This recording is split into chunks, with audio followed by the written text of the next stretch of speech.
Your owner's manual may tell you the transmission fluid in your car is filled for life and never needs changing. The company that actually built that transmission disagrees. That is not a figure of speech. Take the ZF8 Speed Automatic, which sits in a huge number of BMW, Chrysler, Ram, and Jaguar vehicles. BMW markets that fluid as a lifetime fill. ZF, who actually build the transmission, publish a real oil change interval for it, same gearbox, 2 stories, and only one of them pays when it fails. Here is what that word actually means, and it is the most expensive marketing in the automotive world. Lifetime does not mean the life of your car. It means the life of the warranty. These units are validated to run roughly 100,000 miles on the original fluid with a failure rate the manufacturer considers acceptable, and that lands just past where the powertrain warranty ends. After that, the failure is yours. A rebuild runs $4,000 to $7,000 and far more on something nicer. So today, 12 rules that decide whether your transmission sees 300,000 miles or dies at 140. Including the one at high mileage that people get catastrophically wrong. Let us go. Rule 1. Lifetime means the life of the warranty. Let us finish this thought properly because everything else depends on it. Transmission fluid is not just a lubricant. It is a hydraulic fluid that transmits force, a coolant, and a carrier for friction modifiers that let the clutch packs grab smoothly instead of slamming. Those friction modifiers are chemistry, and chemistry wears out. Heat is what kills it. Every time that fluid cycles through a torque converter, it gets cooked, and over tens of thousands of miles it shears down, oxidizes, and loses the additives that made it work. None of that stops because a marketing department printed a word in a manual. The proof sits in every transmission shop in the country. If lifetime fluid genuinely lasted a lifetime, these units would not fail. They fail constantly, and a large share of them fail on original fluid in owners who did exactly what the book told them to do. The book was not written to maximize the life of your transmission. It was written to minimize the cost of ownership over the warranty period, and those are not the same goal. Rule 2. Sealed does not mean serviceable. It means there is no dipstick. This one confuses more people than any other because the language sounds final. When a manufacturer calls a transmission sealed, drivers hear a closed box that cannot be opened. That is not what it means. It means they removed the dipstick tube and the fill port from the engine bay. The fluid is still in there. It still degrades exactly the same way. All that changed is that you can no longer check it in your driveway in 30 seconds, and the manufacturer no longer has to build a tube. Every one of these transmissions has a fill plug and a drain plug or a pan. They can absolutely be serviced. What changed is the procedure. Most sealed units have to be filled at a specific fluid temperature, monitored with a scan tool with the engine running and the vehicle level, because the correct level is defined by temperature rather than by a mark on a stick. That is a real requirement, and it is why a lot of quick service places will not touch them. It is not a reason the fluid does not need changing. It is a reason to find someone who knows the procedure. Rule 3. Find your actual specification because these fluids are not interchangeable. Walk into any parts store and look at the fluid shelf. Dozens of bottles, nearly all red, nearly all promising to work in your vehicle. Here is the reality. These are engineered specifications, not a commodity. Different viscosity, different friction modifier packages tuned to a specific clutch material, different anti-shudder chemistry for a specific torque converter. General Motors runs Dexron, currently Dexron 6, with Dexron HP on many newer 8 and 10 speeds. Ford runs Mercon, currently Mercon LV. Chrysler, Dodge, Jeep, and Ram run ATF plus 4. Toyota and Lexus run WS, Honda and Acura run DW1. Nissan runs Matic S, and their CVT uses NS3, a completely different animal. Many European automatics run a ZF spec, and within each family there are generations that are not backward compatible both ways. A newer low viscosity fluid poured into an older transmission designed for a thicker one is not a small mistake. Your specification is in the owner's manual and often on a sticker or stamped on the transmission pan. Find that exact code and match it. Do not substitute on color and do not substitute on price.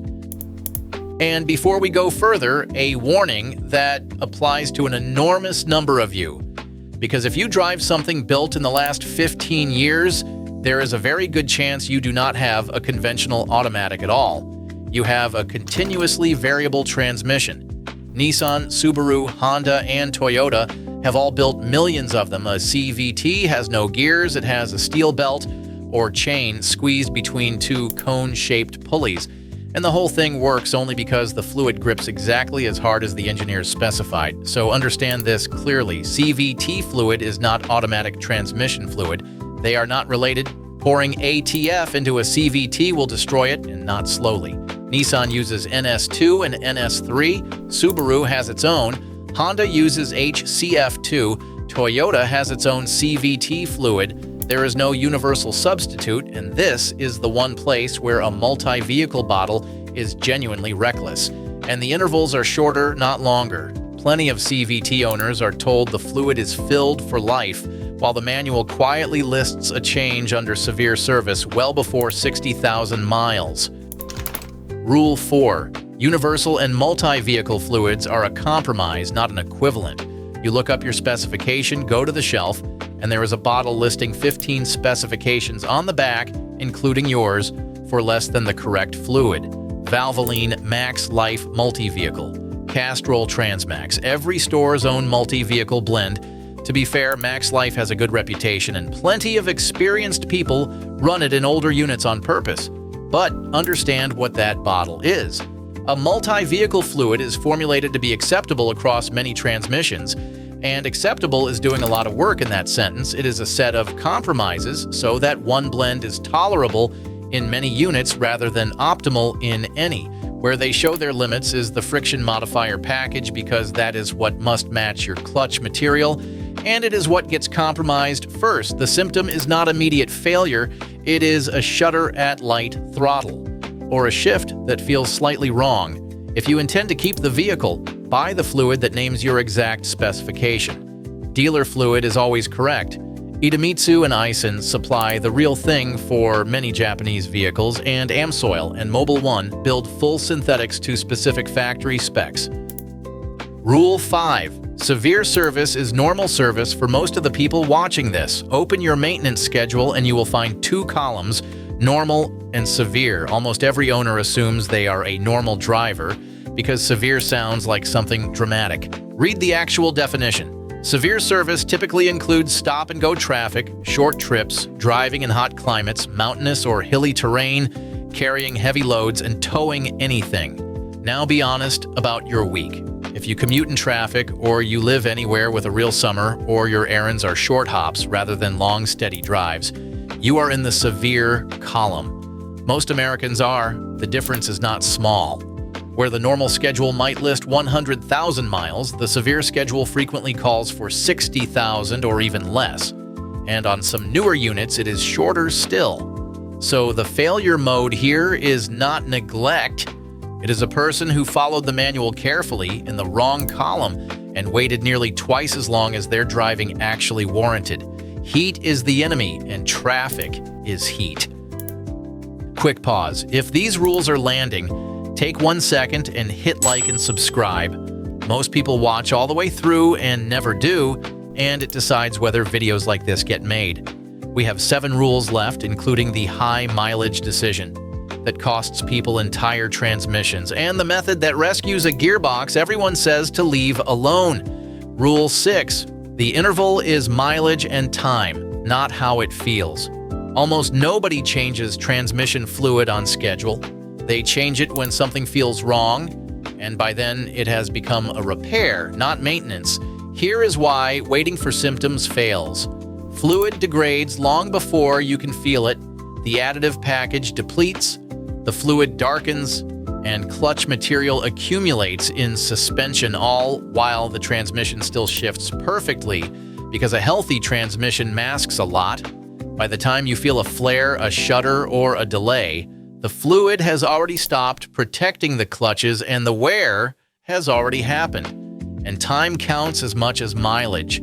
A vehicle that sits still ages its fluid through heat cycles and moisture absorption. A car with 40,000 miles and 8 years on it needs that fluid changed as surely as one with 80,000 miles in 3 years.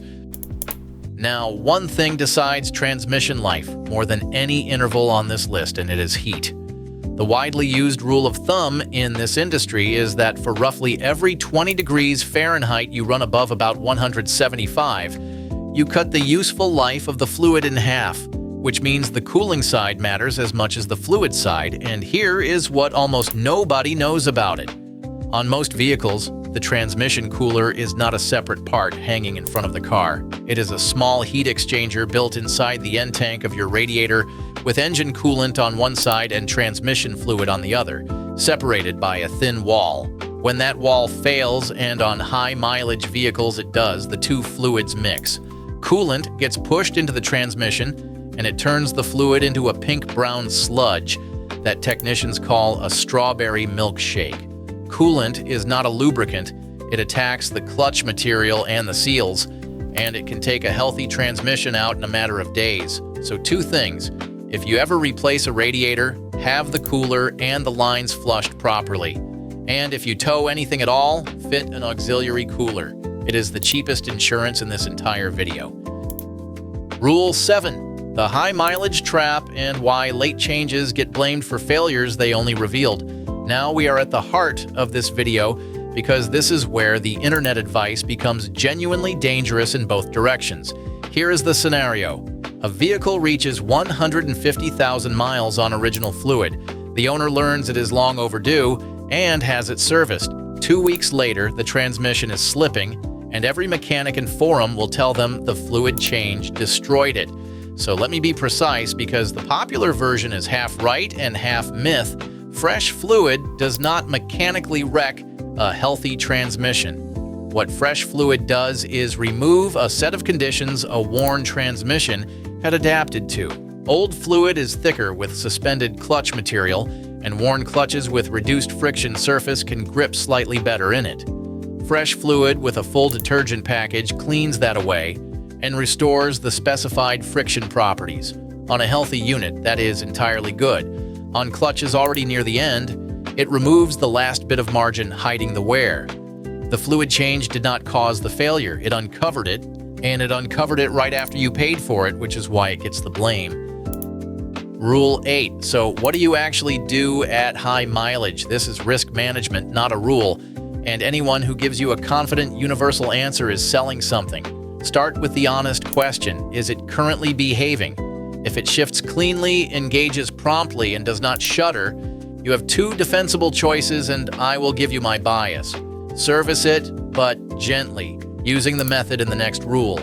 The alternative many technicians recommend is to leave a smoothly operating high-mileage transmission alone, and I understand that argument, but recognize it for what it is. It is not a plan. It is a decision to stop maintaining the unit and run it until it dies. Now, the other case, if the transmission is already slipping, flaring between gears, shuddering, or engaging late, a fluid change is not going to save it. Those symptoms mean material has already worn away, and no fluid replaces material. At that point, you are looking at diagnosis and a rebuild decision, and spending money on fluid first only delays it. Rule 9. Flush versus drain and fill, and why the words matter. These 2 services are not the same thing, and the difference is the whole ball game. A machine flush connects to the cooler lines and exchanges nearly all of the fluid at once, pushing new fluid in while old fluid is driven out. It is thorough, it is fast, and on a well-maintained transmission with a documented service history and the correct fluid, it is perfectly appropriate. On a neglected or high-mileage unit, it is the single most aggressive thing you can do, because you are replacing the entire hydraulic environment in one pass. A drain and fill is the opposite. You drop the pan or pull the drain plug, and you get back only what is in the pan, typically 4 to 6 quarts out of a total capacity closer to 10 or 12. So a single drain and fill replaces roughly 1/3 to 1/2 of the fluid and leaves the rest alone. That partial replacement is not a weakness. On any transmission with unknown history, it is exactly the feature you want because it refreshes the additive package without changing everything at once. Rule 10. The staged drain and fill, which is how you safely rescue an overdue transmission. This is the method I would use on my own vehicle, and it is the most useful thing in this video. Instead of one dramatic service, you do a sequence of partial ones. Do a drain and fill, replacing whatever the pan holds. Drive normally for 500 to 1,000 miles and pay attention to how it behaves. If everything is smooth, do it again.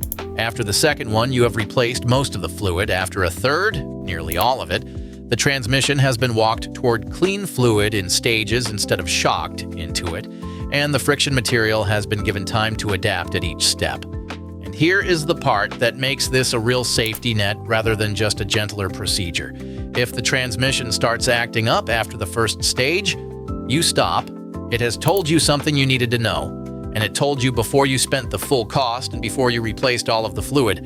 That information is worth having. Nothing else in transmission maintenance gives you a checkpoint like that.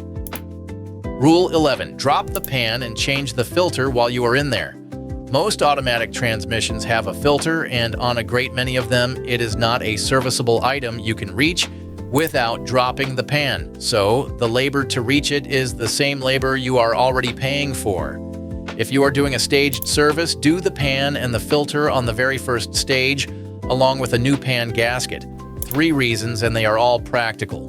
First, the filter is genuinely cheap, and the labor is not, so doing it later means paying for the same access twice. Second, dropping the pan is the only time you get to see the truth about your transmission. Look at the magnet in the bottom of that pan. A light gray paste on it is completely normal and expected. What you are looking for is metal you can actually feel, or hard glittering flakes, or friction material that looks like coffee grounds. That tells you more about the condition of the unit than any fluid inspection ever will. Third, a clean filter and a proper gasket eliminate the 2 most common causes of a service that develops a leak a month later. Rule 12. Know the symptoms that mean it is too late for fluid. These are the signs that move you out of maintenance and into diagnosis, and recognizing them saves you from spending money that cannot help. A shudder at light throttle at cruising speed, which feels like driving over rumble strips on smooth pavement, usually points at the torque converter clutch. A delay of 2 or 3 seconds between selecting a gear and the vehicle actually engaging means the clutches are no longer building pressure quickly. A flare, where the engine speed jumps briefly during an upshift instead of transitioning cleanly, means a clutch pack is slipping. Harsh or erratic shifts that were not there before point at the valve body or the solenoids. And the clearest one of all is your senses. Pull the fluid and look at it. Healthy fluid is red or amber and translucent. If it is dark brown or black, or it smells burnt, that is cooked clutch material, and it is not reversible. Changing fluid at that point does not undo the damage. Save the money toward the repair you now know is coming. So, let us bring it home. Almost every transmission I have seen fail early failed for one of 2 reasons, and neither one is bad luck. Either the owner trusted the word lifetime and never touched it, or the owner finally did something about it at 150,000 miles and did the most aggressive version available. The middle path is not complicated. Find your exact fluid specification and use only that.